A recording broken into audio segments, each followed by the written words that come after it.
So do survivor strategies apply to real life? I spent 18, 20 years as a corporate trainer, and I was known as this guy who was pretty good at what he did, teaching communication skills, problem solving, briefing skills, project management, lots of things, but mostly communications. And then I went on the show.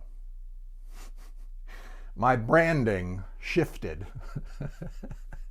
Somehow in corporate America, the naked guy doesn't play out the same. But people somehow were so drawn to Survivor, 54 million viewers or whatever it was in the finale of season 1, that the question then became, how can your experience on Survivor help us in our organization? What can we learn from it? That's the question here. Do Survivor strategies apply to real life? Well, they do. They don't apply in the same ways, and there wouldn't be the exact same things that you would choose to do. But we're people, and what we do on Survivor to be successful is going on in real life. And for someone who is observant, aware, adaptable, ready to not just notice what's really going on in the workplace, for example, but do something about it in honest ways, is a rare thing. And that, in that way, Survivor strategies are things that can be templates for what you might do in the workplace.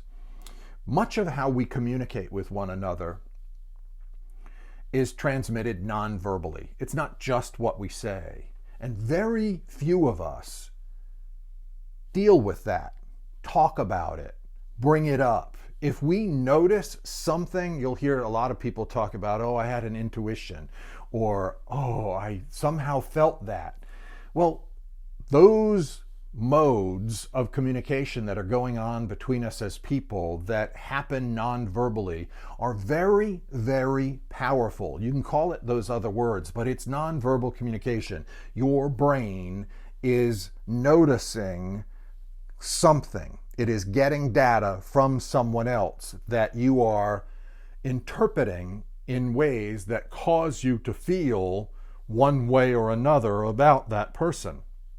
When you learn that that's what's happening, you become more aware of it, and then you become honestly willing to address it.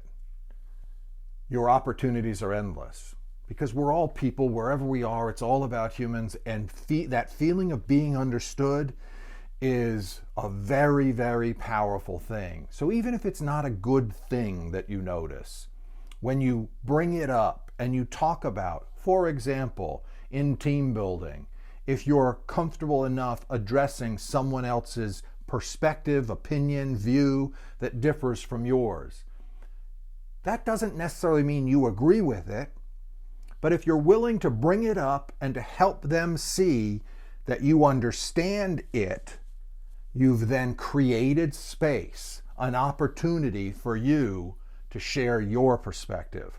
That's how progress is made, when we're listening to one another to the point that both feel understood and we can move forward. So I don't know how complicated that came across or whether or not you get the connection, but that's what happens on Survivor, and maybe in a more manipulative than influential way than would occur in the workplace.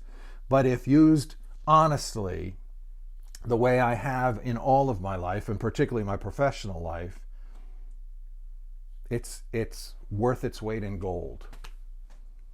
Hey, you! Yeah, you! Watching the video, you thought it was over. No, you got a job to do. Click the like button and subscribe right below. Come on, get on it. Now! And feel free to comment. Go ahead, tell me how arrogant I am. Tell me how much you can't stand this or that.